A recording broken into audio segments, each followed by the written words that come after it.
Baik, Assalamualaikum warahmatullahi wabarakatuh. Selamat malam teman-teman sekalian. Yang terhormat Ibu Amri Bekti Utami selaku dosen pengampu Reading for Information and Enjoyment. Berikut akan kami presentasikan hasil kerja kelompok kami yaitu grup 8 untuk descriptive text analysis. Baik, next.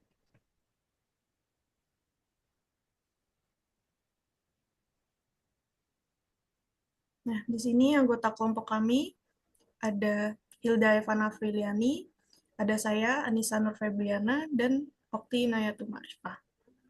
Next. Nah, langsung saja masuk ke teks deskriptif yang kami ambil, yang berjudul Vincent Willem van Gogh. Nah, di sini terdapat dua struktur utama ya dalam teks deskriptif, yaitu identification dan description. Nah, untuk struktur yang lebih spesifik, di bagian yang pertama terdapat introduction dan start of body paragraphs. Nah, berikut saya bacakan teksnya, mulai dari identification. What I mean about an artist in this case is different from a celebrity, which is understood by most Indonesian people as an artist too. Talking about artists, I always remember the name of Vincent Willem van Gogh, who is a very famous painter who never enjoys the glory of his artworks, which the prices are so fantastic. The artworks of Van Gogh became famous after his death. Van Gogh was a Dutch painter that was classified as a post-impressionist painter. He was born on March 30th, 1853 in Zundert, Netherlands, and died on 29 July in Auvers-sur-Oise, France. Next.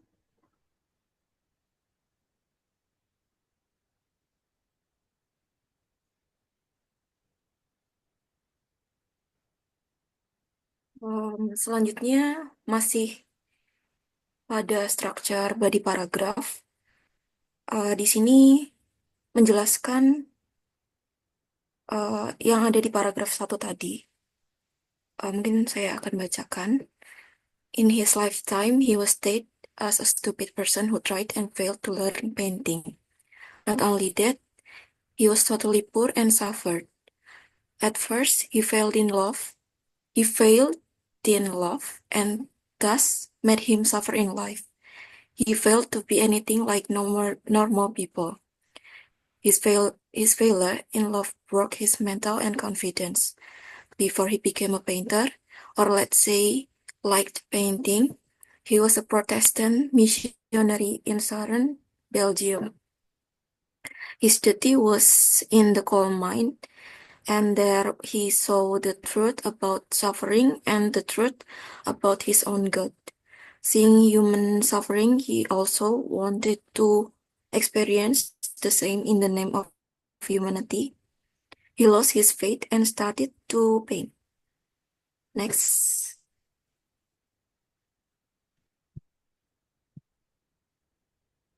Oke, next ada end of body paragraph. Traveling from one place to another, Van Gogh lived in poverty. His life was spent painting, even people said that his artwork was a bad art. He also suffered from psychotic and delusion. At the last time of his life, he was at the mental hospital of Rois, France. He was depressed and finally shot himself and died 2 days after that. Kemudian next di sini ada conclusion atau bagian akhirnya. After his death and the popularity of the discourse on madness, especially the knowledge of the psychotic, his painting became popular and categorized as a high art of post-impressionist painting. Unfortunately, Van Gogh never knew that the price of his painting are now billions. Next.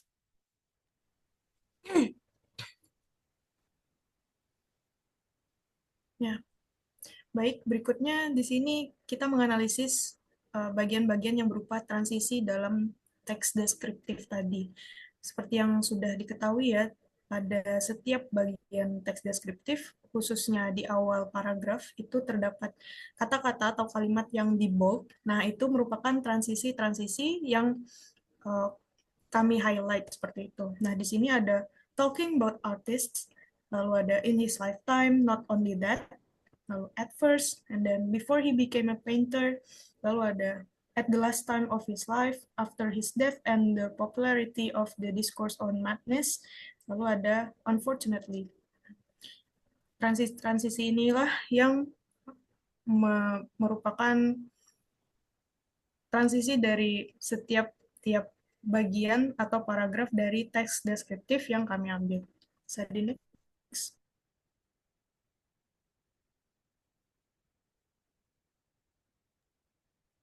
Selanjutnya, setelah menganalisis struktur dari teks deskriptif tadi, kami juga menganalisis mengenai language features.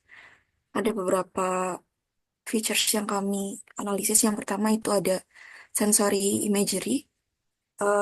Sensory imagery ini uh, berisi tentang bagaimana teks itu uh, ada multisensory experience. Contohnya yang pertama itu ada pada kalimat he was dead as a stupid person who tried and failed to learn painting. Yang kedua ada he was totally poor and suffered. Yang ketiga ada Van Gogh lived in poverty. Yang keempat ada his artwork was a bad art. Selanjutnya yaitu ada adjective dan juga adverbs. Di sini ada beberapa. Yang pertama itu ada a very famous painter. Yang kedua, the glory of his artworks. Yang ketiga, a stupid person. Yang keempat ada a bad art. 5, so fantastic. Selanjutnya, totally poor and suffered. Yang terakhir, a high art of post-impressionist painting. Ini untuk menjelaskan lebih detail dan juga lebih dalam mengenai teks deskripsi tersebut.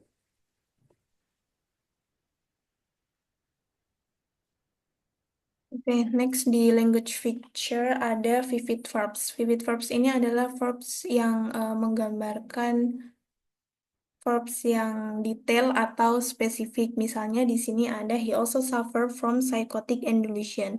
Yang dimaksud vivid verb adalah suffer. Penulis tidak hanya menggunakan kata he felt atau he experienced, tapi penulis menggunakan kata suffer. Jadi sangat-sangat spesifik atau detail. Kemudian yang kedua ada he was depressed and finally shoot himself. Yang dimaksud di sini adalah shoot-nya, yang dimaksud vivid verbs-nya. Penulis nggak hanya menggunakan kata he and his life atau he hurt himself, tapi dia pakai shoot, yang dimana itu adalah sangat spesifik.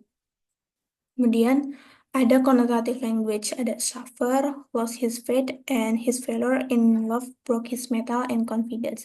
Nah, di sini yang kami temukan itu konotatifnya lebih mengarah ke arah negatif dibandingkan positif. Kemudian di language feature juga ada descriptive language. Nah, ini kalimat yang menggambarkan detail atau deskripsi gitu ya. Yang pertama, talking about artists, I always remember the name of Vincent Willem van Gogh, who is a very famous painter who never enjoys the glory of his artworks, which the price are so fantastic. Ini menceritakan gimana si pelukisnya Van Gogh, dia tidak bisa merasakan kejayaan paintingnya gitu. Kemudian yang kedua, kami juga menemukan Van Gogh was a Dutch painter that was classified as a post-impressional painter. Nah, ini juga menceritakan si Van Gogh itu adalah painter dari Belanda gitu ya, dan seterusnya. Next.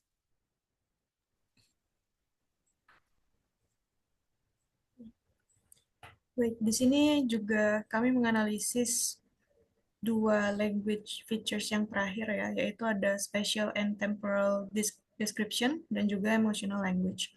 Spatial and temporal description itu seperti feature-nya ya, yaitu menjelaskan tentang waktu dan tempat di teks deskripsi. Nah, ya ini di sini ada he was born on March 30, 1853 in Zundert, Netherlands and died on 29 July in Auvers-sur-Oise, France. Jadi menggambarkan kapan dia lahir dan meninggal beserta tempatnya. Lalu juga he was a Protestant missionary in southern Belgium. Nah, ini tempatnya di Belgium.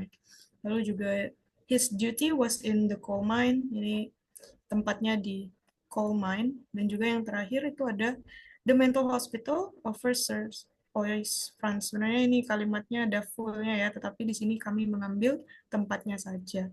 Lalu language features yang terakhir, yakni adalah emotional language yang menjelaskan perasaan dan juga emosi yang terkait dengan subjek di teks deskripsi. Nah, di sini kami mengambil his failure in love broke his mental and confidence. Jadi dia tuh gagal dalam percintaan sehingga itu sangat-sangat berpengaruh terhadap mental dan kepercayaan dirinya si Van Gogh ini.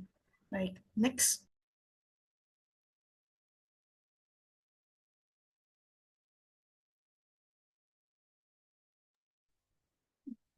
Selanjutnya itu ada beberapa vocabulary baru. Di sini kami merangkum beberapa. Yang pertama ada post-impressionis. Jadi ini kalau dalam bahasa Indonesia artinya pasca impresionisme, yang artinya gerakan seni Prancis umum yang berkembang antara 1886 sampai dan 1905. Dari pameran impresionis terakhir sampai kelahiran Fauvisme. Lalu yang kedua ada tas, yang artinya dengan demikian. Yang ketiga itu ada Protestan missionary atau misionaris Protestan. Jadi ini adalah orang-orang yang melakukan perjalanan ke luar negeri untuk menyebarkan iman Kristen, terutama fokus pada ajaran Protestan. Yang terakhir itu ada coal mine atau tambang batu bara.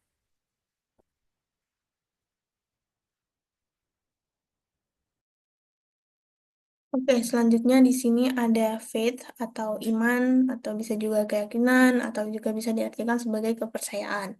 Kemudian ada poverty atau kemiskinan. Nextnya ada psychotic, gila atau kegilaan. Delusion, yaitu delusi atau hayalan. Dan discourse, yaitu artinya diskursus, wacana, ataupun pembahasan.